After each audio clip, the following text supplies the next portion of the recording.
तो hello guys, welcome to my channel Edu Gyan Kendra. उम्मीद करते हैं कि आप स्वस्थ होंगे। तो पिछली वीडियो में हम लोगों ने प्रश्नावली 2.2 देख लिया था। आज हम लोग 2.3 शुरू करने वाले हैं। उससे पहले मेरा आपसे रिक्वेस्ट है कि अगर आप ये वीडियो पहली बार देख रहे हैं तो चैनल को सब्सक्राइब करना मत भूलिएगा, क्योंकि यहाँ पर आपको फ्री में हिस्ट्री, ज्योग्राफी, साइंस और मैथ्स बीपीएससी टीआरई 4 के लिए कराई जा रही है। दूसरा कि डिस्क्रिप्शन में आपको एक टेलीग्राम चैनल का लिंक मिलेगा, उससे जरूर जुड़ जाइएगा, क्योंकि वहां पर आप जैसे स्टूडेंट के लिए मैंने एक ग्रुप बनाकर रखा है, जहां पर आप आपस में बातचीत करके भी काफी कुछ सीख सकते हैं, क्योंकि ग्रुप डिस्कशन एक रिजल्ट के होने में काफी मायने रखता है। तो चलिए अब बिना किसी देरी के क्लास को शुरू किया जाए। तो हम लोग पहला सवाल देखेंगे कि बताइए कि निम्नलिखित बहुपदों में से किस बहुपद का एक गुणनखंड x+1 है। सबसे पहले आप ये कह रहा है कि बहुत सारे ये बहुपद दिया हुआ है, आपको कह रहा है कि इसमें से किसका गुणनखंड x+1 है। इसका मतलब क्या हुआ, ध्यान से देखिए, ठीक है। हम लोग ट्रेडिशनल वे से नहीं जाएंगे, जो exam point of view, exam के मतलब कैसे सॉल्व करना है उसके हिसाब से जाएंगे, एग्जाम मेथड्स के हिसाब से जाएंगे। तो क्या कह रहा है कि x+1 इसमें से किसका एक गुणनखंड है, ठीक है। गुणनखंड होने का मतलब क्या है कि इसका वैल्यू जब हम इसमें रखेंगे ना, तो इस समीकरण का वैल्यू 0 आ जाना चाहिए, ठीक है। सबसे पहले हम क्या करेंगे, जैसे x+1 हमको बोल रहा है कि इसमें से किसका गुणनखंड है, तो पहले x+1 को क्या कर देंगे हम, 0 के इक्वल कर देना है आपको। 0 के इक्वल कर दिए तो x का वैल्यू यहाँ से कितना निकल गया, -1 निकल गया, ठीक है। जैसे ही आपको कहेगा कि ये इसका गुणनखंड, ये किसका गुणनखंड है, तो ये इसको चेक करने का तरीका ये किसका क्या कर देंगे, इक्वल टू हम 0 कर दिए तो x का वैल्यू निकालिए कितना, -1 निकल गया मेरा। अब हम क्या करेंगे, बहुपद लिखेंगे, 2x + x+1 लिख दिए। अब हम क्या करेंगे, ये जो x का वैल्यू -1 है ना, वो इसमें रख देंगे। -1 का क्यूब हो जाएगा प्लस -1 का स्क्वायर हो जाएगा, और माइनस है यहाँ पे, x के जो पे माइनस लिख देंगे, +1 रख देंगे। तो देखते हैं क्या आता है, -1 आता है यहाँ पे, +1 फिर -1 फिर +1, तो माइनस प्लस माइनस प्लस, मेरा आंसर क्या आ गया, 0 आ गया। तो आप देखिए कि जब x+1 = 0, यानी कि x का वैल्यू जब -1 रखे हम इस समीकरण में, तो इसका वैल्यू कितना आ गया, 0 आ गया। इसका मतलब क्या हुआ कि ये इसका एक गुणनखंड कौन होगा, x+1 होगा। इसका एक गुणनखंड कितना होगा, x+1 होगा। इसी तरह हम तीसरा करके दिखा देते हैं, दूसरा और चौथा आपको खुद से करना है, या चौथा कर देते हैं, चौथा डिफिकल्ट लग रहा है।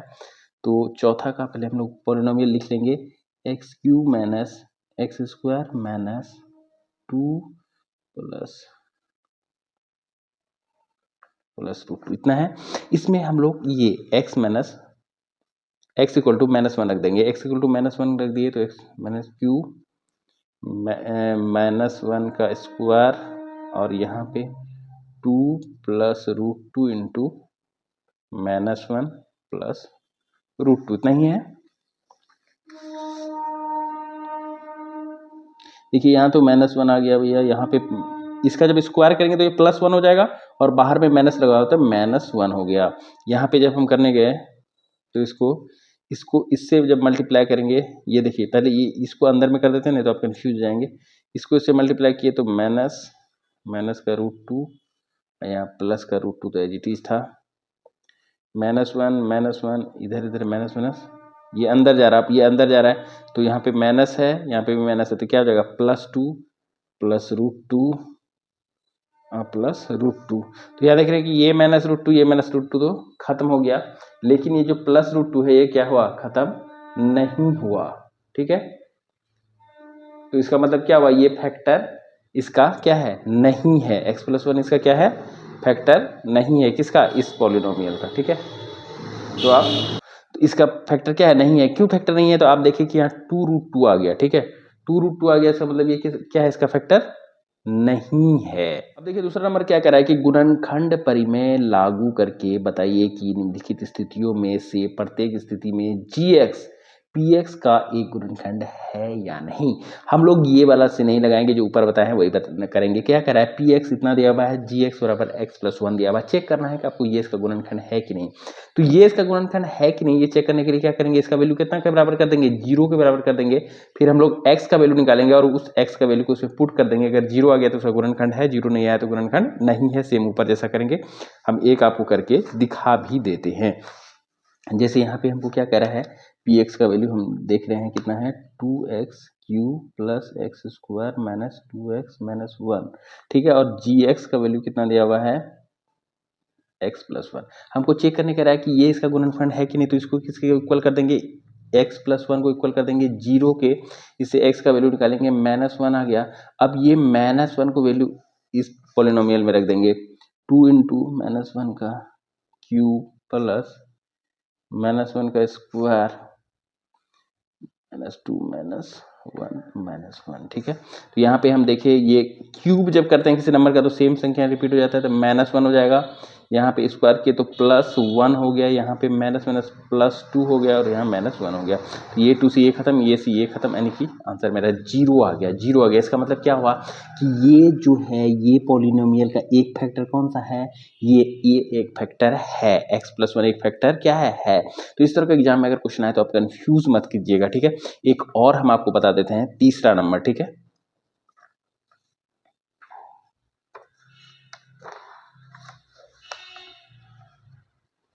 देखिए तीसरा नंबर क्या क्या हुआ है कि पी एक्स कितना दिया हुआ है,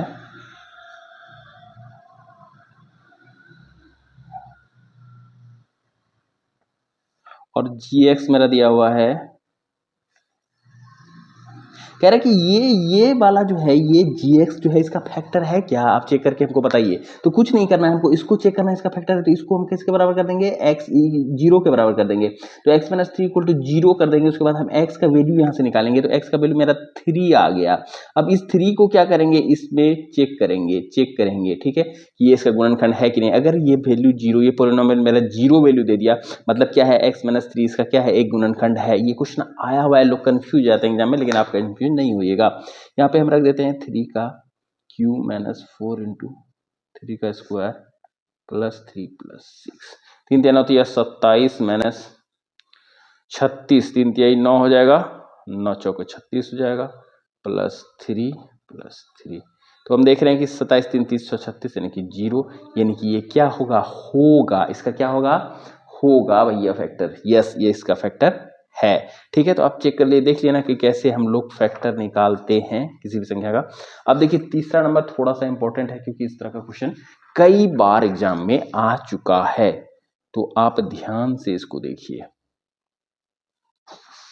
देखिए तीसरा नंबर क्या कह रहा है, k का मान ज्ञात कीजिए जबकि निम्नलिखित स्थितियों में से प्रत्येक स्थिति में x minus one P of x का एक गुणनखंड है। प्रत्येक स्थिति में x माइनस वन जो है ना, x माइनस वन इसका गुणनखंड है भैया। मतलब क्या हुआ, जैसे ही हमको कह दिया कि x माइनस वन इसका गुणनखंड है, तो हम कुछ नहीं करेंगे एग्जाम में, डायरेक्ट हम इसको क्या कर देंगे, जीरो के इक्वल कर देंगे, यहाँ से x का वैल्यू निकाल देंगे, वन निकल जाएगा। ठीक है, कुछ नहीं करना, जैसे बोला कि ये इसका गुणनखंड है, मतलब इसका क्या करेंगे, जीरो रख देंगे और इसका वैल्यू निकालेंगे, और ये वैल्यू जब इसमें रखेंगे तो इसका वैल्यू क्या हो जाएगा, जीरो हो जाएगा। देख लेते हैं, x square plus x plus के है, एक्स की जगह पे हम क्या इसका इक्वल टू जीरो कर देंगे, इसको यहाँ क्या करेंगे, एक plus k equal to zero, two plus k equal to zero, k equal to minus two. तो पहले केस में क्या आ गया, के का वैल्यू माइनस टू आ गया है। अब देखिए दूसरा नंबर अगर हम बनाने जाते हैं, दूसरा भी तो सेम ही है, तीसरा हम बना देते हैं। जो हम नहीं बना रहे हैं वो आपको बनाना है। ठीक है, पी ऑफ एक्स बराबर, छोड़िएगा मत, नहीं तो सिलेक्शन में परेशानी हो जाएगी आपको। ठीक है, अब कह रहा है कि x माइनस वन इसका ये है, गुणनखंड है भैया, तब आपको किसका वैल्यू निकालना है, k का वैल्यू निकालना है। तो गुणनखंड है तो इसका मतलब क्या हुआ कि इतना इक्वल टू जीरो कर देंगे, तो x इक्वल टू वन निकल गया मेरा। ठीक है, जैसे ही बताएगा कि ये वाला जो है इसका गुणनखंड है, तो उसको इक्वल टू जीरो करके यहाँ पे इसका x का वैल्यू निकाल लेंगे, और जब वैल्यू पुट करेंगे, यानी कि इसमें वैल्यू पुट करेंगे, इसका मान कितना होना चाहिए, जीरो होना चाहिए, तभी तो इसका गुणनखंड है। कहने का मतलब है कि ये इसका गुणनखंड है, मतलब x का वैल्यू जब हम इसमें रखेंगे तो इस समीकरण का वैल्यू कितना आना चाहिए, जीरो आना चाहिए। इसलिए इस वैल्यू रखने के बाद हम इक्वल टू जीरो कर देते हैं। ठीक है, क्योंकि वो कह ही रहा है कि इसका गुणनखंड है, आपको जरा सा भी कंफ्यूज नहीं होना है। ठीक है, और इक्वल टू जीरो, तो यहाँ पे k हो जाएगा, यहाँ पे माइनस टू हो जाएगा, यहाँ पे प्लस का वन हो जाएगा, इक्वल टू जीरो हो जाएगा। तो k का वैल्यू क्या आ जाएगा, उधर जाएगा तो प्लस का टू रूट माइनस का a। ठीक है, यही मेरा क्या हो जाएगा, यही मेरा आंसर हो जाएगा, के का यही वैल्यू हो जाएगा। तो के वाला वैल्यू बार बार आता है, आप देखे भी होंगे एग्जाम, अगर आप एग्जाम में बैठे हैं पहले तो आराम से इसको एक दो बार चला के आराम से देख लीजिएगा आप। देखिए अगला चौथा नंबर क्या कह रहा है कि गुणनखंड ज्ञात कीजिए। इसका गुणनखंड ज्ञात करना है, बहुत ही सिंपल है, ठीक है। ये क्वाड्रेटिक इक्वेशन है, ये सब तो आपको पता ही होगा, हमको पता है, ठीक है। इसका गुणनखंड निकालना है, तो इसका गुणनखंड निकालना जिनको नहीं पता है आराम से देखिए। इसका गुणनखंड निकालने का बहुत सारा तरीका है, लेकिन हम बताते हैं आपको सिंपलेस्ट तरीका। आपको करना क्या है, ये 7 है ना, ये वाला नंबर जो x के साथ मल्टीप्लाई होगा, प्लस माइनस के साथ देखिएगा, इसको ऐसे 2 नंबर में तोड़ेंगे जिसको मल्टीप्लाई करने से कितना आ जाए, ये दोनों का मल्टीप्लाई करने से आ जाए। जैसे ये दोनों को मल्टीप्लाई किया हमको 12 आया, तो इसको ऐसे, ये पहले आपको ये देखना है, ये देखना है, ये दोनों नंबर को मल्टीप्लाई कीजिएगा। इस बार तो 12 ही है, 1 है तो 12 आ गया। अब आपको 7 - 7 को इस तरह से तोड़ना है कि जोड़ने या घटाने पे तो -7 आ जाए, लेकिन मल्टीप्लाई करने पर 12 आना चाहिए प्लस का, ठीक है। ये वाले नंबर पे खेल है, ये वाला जब जैसे जैसे प्रैक्टिस करेंगे आपका कमांड बन जाएगा। तो -7 को इस तरह से हम तोड़ेंगे कि मल्टीप्लाई और ऐड करने से तो 7 आना चाहिए, लेकिन ये सॉरी ऐड और सब्ट्रैक्ट करने से तो 7 आना चाहिए, लेकिन मल्टीप्लाई करने पर 12 आना चाहिए। तो क्या करेंगे आप देखिए, माइनस का 3x माइनस का 4x माइनस का 3x प्लस 1 कर सकते हैं कि नहीं बताइए, कर सकते हैं कि नहीं? देखिए तो आप देख लिए कैसे चेक कर लें। दोनों को ऐड किए तो माइनस का 7x आ गया, ठीक है। यहाँ पे भी -7x, दोनों को मल्टीप्लाई कीजिए अब, 4 तिया 12 x स्क्वायर, 12x स्क्वायर आ गया कि नहीं आ गया? तो मेरा यही है। तो अब हम क्या करेंगे, दोनों में कॉमन ले लेंगे। क्या कॉमन लेंगे? 4x कॉमन लेंगे। 4x कॉमन लिए तो यहाँ 3x बच गया, यहाँ पे क्या बच गया, 1 बच गया। यहाँ पे क्या करेंगे, -1 कॉमन ले लेंगे, तो यहाँ पे 3x -1 बच गया। अब दोनों में 3x कॉमन है, 3x - 1, तो 3x - 1 कॉमन निकाल लेंगे बाहर, तो यहाँ पे क्या बचेगा, 4x माइनस। तो यही मेरा क्या हो गया, यही दो इसका गुणनखंड हो गया, ठीक है, और कुछ नहीं हुआ। चलिए तीसरा नंबर बनाते हैं हम लोग। 3x²। कहीं भी आपको समझने में या किसी भी तरह का दिक्कत हो तो आप तुरंत कमेंट कीजिए। अब देखिए अगला क्या कर रहा है, इस बार इसको और इसको पहले मल्टीप्लाई करें तो हम देखें कि माइनस का 36x² आ गया, ठीक है। पहले आपको क्या करना है, ये वाला पूरा टर्म और ये वाला पूरा टर्म को गुना करना है, प्लस माइनस विथ साइन दोनों को गुना करना है। दोनों को गुना किए तो -x² 36x² आ गया। अब आपको देखना है कि 5x को इस तरह से हमको तोड़ना है, दो नंबर को इस तरह से तोड़ना है कि जोड़ने घटाने से तो 5x आए, वो भी प्लस में आए, लेकिन मल्टीप्लाई जब हम करें तो माइनस का 36x² आना चाहिए। तो दिमाग कैसे लगाएंगे, थोड़ा सा इसका टेबल पढ़िए आप। देखिए 9 और 4, 9x माइनस 4x जब हम करेंगे तो क्या होगा देखते हैं थोड़ा सा। तो देखिए कि 9 चौक 36 और x² यहाँ पे माइनस है, तो जो -36x² तो आ गया, लेकिन जोड़ने या घटाने पे 5x भी आ रहा है क्या? देखिए 4 में 9 में 5 गया, 4 गया 5, तो हाँ मेरा 5x आ गया। तो मेरा यही दो नंबर होगा जिसको मल्टीप्लाई करेंगे तो माइनस का 36x² आएगा, और सब्ट्रैक्ट करेंगे तो कितना आ जाएगा, प्लस का 5x आएगा। तो मेरा यही दो नंबर था। अब इसमें कॉमन ले लेंगे, इसमें कॉमन क्या आएगा, 3x कॉमन आ रहा है तो ले लिए, 2x बचेगा, यहाँ पे क्या बचेगा, 3 बचेगा। इसमें माइनस का 2 कॉमन ले लिए तो यहाँ पे 2x प्लस 3 बचेगा। अब ये दोनों कॉमन है तो 2x प्लस 3 कॉमन बाहर निकाल लिए, तो यहाँ पे क्या बचा, 3x माइनस 2 बचा, ठीक है। बचा कि नहीं बचा देखिए, तो यही मेरा क्या होगा, इसका गुणनखंड हो जाएगा। इसमें दम नहीं है, लेकिन फिर भी हम आपको समझा दिए, अगर किन्हीं को नहीं आता है तो, ठीक है। आगे अब हम लोग बढ़ेंगे जो कि बहुत इंपॉर्टेंट है, क्यूबिक फैक्टर वाला, क्यूबिक गुणनखंड, ये वाला सवाल आता है और इसका बहुत, देखिए 5वां नंबर क्या कह रहा है कि गुणनखंड ज्ञात कीजिए, ठीक है। क्यूबिक है, ठीक है, यहाँ देख रहे हैं आप क्यूबिक है। इसका आप यूट्यूब में सर्च करेंगे नाम, 72 तरह का विशेषता दिया हुआ है, बनाने वाला तरीका दिया हुआ है, ऐसे बनाइए वैसे बनाइए, लेकिन हम कहेंगे कि इसको आप बेसिक अप्रोच से बनाइए, आराम से बनेगा, ठीक है। थोड़ा सा टाइम लग सकता है लेकिन आराम से बनेगा। अगर इस तरह से आ गया तो आप फंसिएगा नहीं, क्योंकि वो जैसे कर रहा है यहाँ पे x लिख दिया, वहाँ पे 2, ठीक है, वो उसमें आप फंस सकते हैं कभी कभी। देखिए पहले तो सिंपल कोशिश कीजिएगा, देखिए हम इसको दोनों तरीके से बताते हैं, कभी कभी क्या होगा, सिंपली भी बन जाएगा। देखिए जैसे इसमें सिंपल बन रहा है ये वाला, तो पहले आप कोशिश कीजिएगा कि सिंपल बन जाए, नहीं तो फिर हम लेंदी प्रोसेस भी आपको बता देंगे। यहाँ पे देखिए इसमें हम क्या देख रहे हैं कि इसमें दोनों में x² कॉमन है, तो x² हम कॉमन खींच लिए, तो यहाँ x - 2 बच गया। इसमें हम देखें कि क्या कॉमन है, कुछ कॉमन नहीं है, तो 1 कॉमन है, 1 ले लिए, तो यहाँ प्लस का x बचेगा, यहाँ पर माइनस का 2 बचेगा। तो ये दोनों में ये और ये कॉमन है, तो x - 2 कॉमन ले लिए, और यहाँ पे x² - 1 आ गया, ठीक है। अब हम देखेंगे यहाँ x - 2 हो गया, और इसको ये वाले को क्या तोड़ सकते हैं, x² -1 है तो कुछ नहीं है, तो इसको स्क्वायर लिख सकते हैं कि नहीं लिख सकते हैं। जैसे इसको इस फॉर्म में लिखे तो ये किस फॉर्म में आ गया, a² - b², और इसका क्या होता है a + b, और ए माइनस बी होता है कि नहीं, तो इसको क्या लिख सकते हैं, एक्स प्लस ए एक्स माइनस ए। ठीक है, इसको इस फॉर्म में हम लोग लिख सकते हैं कि नहीं लिख सकते, बताइए। हाँ, तो ये तो हुआ वो प्रोसेस कि आपको लक ठीक रहा और इस तरह से आ गया, ठीक है, जिसमें कॉमन लिए और आपका सॉल्व हो गया। लेकिन ऐसा आने का चांस बहुत कम है, ठीक है, नहीं बनेगा ऐसे में। तो दूसरा प्रोसेस से आप कैसे बनाएंगे, हम आपको दूसरा नंबर बना के दिखाते हैं, ठीक है।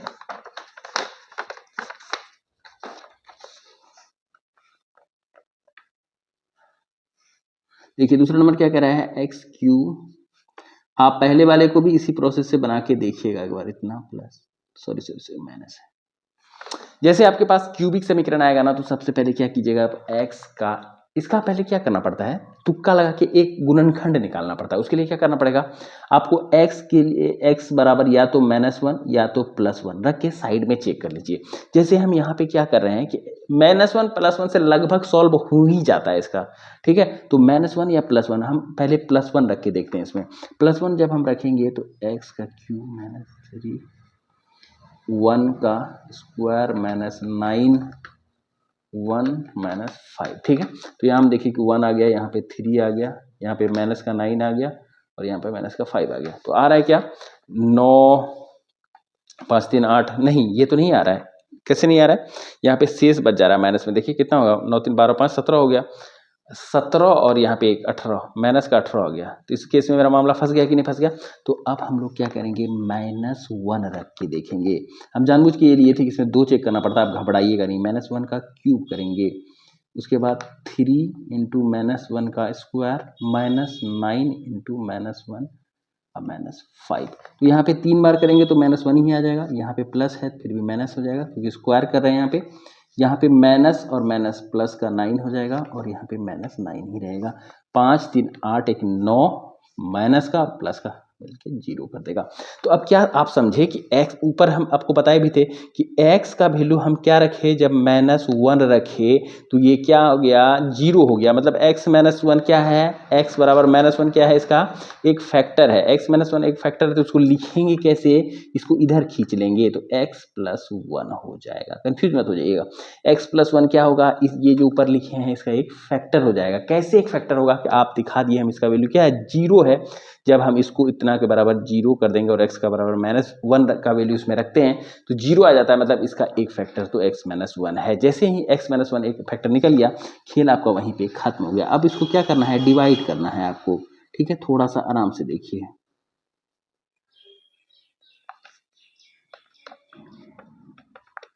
ऐसे आपको लिख लेना है। डिवाइड कैसे करना है वो भी देखिए।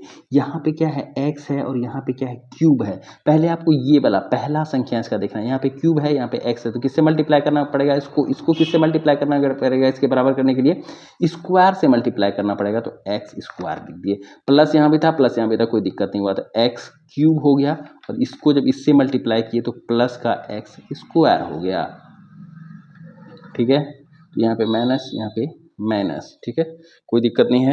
ये माइनस माइनस खत्म हो गया। अब यहाँ पे माइनस का 4x स्क्वायर और ये उतर गया 9x, ठीक है। अब यहाँ पे हम देख रहे हैं क्या, यहाँ पे क्या है, माइनस का 4x स्क्वायर है, यहाँ पे क्या है, x है, तो क्या करना पड़ेगा, -4x से हमको क्या करना पड़ेगा, मल्टीप्लाई करना पड़ेगा। जब यहाँ मल्टीप्लाई किए तो -4x स्क्वायर आ गया और माइनस का क्या आ जाएगा, यहाँ पे देखिए, यहाँ पे माइनस है, यहाँ पे प्लस है, तो माइनस प्लस माइनस और 4x एज इट इज आ जाएगा, क्योंकि यहाँ पे क्या है 1 है। एकदम आराम आराम से देखिए, ठीक है। अब हम इसको घटाते हैं तो माइनस का प्लस माइनस का प्लस, तो ये तो यहाँ पे खत्म हो गया। यहाँ पे आ जाएगा माइनस का 5x और यहाँ पे आ जाएगा माइनस का 5। अब यहाँ पे देखिए, यहाँ पे माइनस का 5x हमको लाना है और मेरे पास क्या है, x +1 है, तो क्या से मल्टीप्लाई करना पड़ेगा, -5 से मल्टीप्लाई करना पड़ेगा। -5 से जैसे इसको मल्टीप्लाई करेंगे तो यहाँ क्या आ जाएगा, माइनस का 5x माइनस का 5, ठीक है। तो ये 0 हो गया, 0 हो गया, ठीक है। यानी कि इसका एक फैक्टर क्या निकल गया, ये निकल गया, ये निकल गया। तो अब इसको भी सॉल्व करना पड़ेगा। थोड़ा सा लेंदी है, लेकिन आप जब बार बार करेंगे ना तो आराम से आपका बन जाएगा, कहीं कोई दिक्कत नहीं होगा। तो अब देखते हैं कि इस दोनों को जब हम गुना करने गए तो मेरा क्या आ गया, -5x² आ गया। अब 2 नंबर लेना है जिसको ऐड या सब्ट्रैक्ट करके -4 लाना है, तो एकदम सिंपल है, x² कर देंगे, माइनस का 5 करेंगे क्योंकि बड़ा नंबर 5 में लाना है, प्लस का x कर देंगे, माइनस का 5 कर देंगे। जब हम देखें कि दोनों को ऐड किए तो माइनस का 4x आ गया, मल्टीप्लाई किए तो माइनस का 5x² आ गया। तो यही वो 2 नंबर है। यहाँ पे x कॉमन ले लेंगे तो x - 5 हो गया, और यहाँ पे हम 1 कॉमन लेंगे तो x - 5 एज इट इज उतर गया, x - 5 और x + 1 यहां से निकल गया मेरा, ठीक है। और वहां से क्या आया था, x + 1 आया था, x + 1 आया था कि नहीं आया था बताइए। तो इसका 3 फैक्टर, आपको पता है कि जितना पावर रहता है उतना ही फैक्टर आना होता है। तो इसका 3 फैक्टर, ये वाला पॉलिनोमियल जो आप देख रहे हैं, इसका 3 फैक्टर कौन सा है, यहाँ पे आपको निकल गया, पहला x - 5, फिर x + 1, फिर x + 1, ठीक है। ये इसका 3 फैक्टर है। तो इस तरह बाकी आप ये तो हम बता ही दिए थे, ये और ये सॉल्व कीजिएगा, क्योंकि क्लास काफ़ी लेंदी हो जाएगा। अगर नहीं सॉल्व होगा आपको तो कमेंट में आप कीजिएगा, अगली क्लास में हम पहले ये दोनों सॉल्व कर देंगे, फिर आगे बढ़ेंगे, ठीक है। तो उम्मीद करते हैं कि ये वीडियो आपको पसंद आया होगा। अगर पसंद आया तो वीडियो को लाइक कीजिएगा, चैनल पर नए हैं तो भाई से जुड़ना मत भूलिएगा। मिलते हैं नेक्स्ट वीडियो में, तब तक के लिए जय हिंद।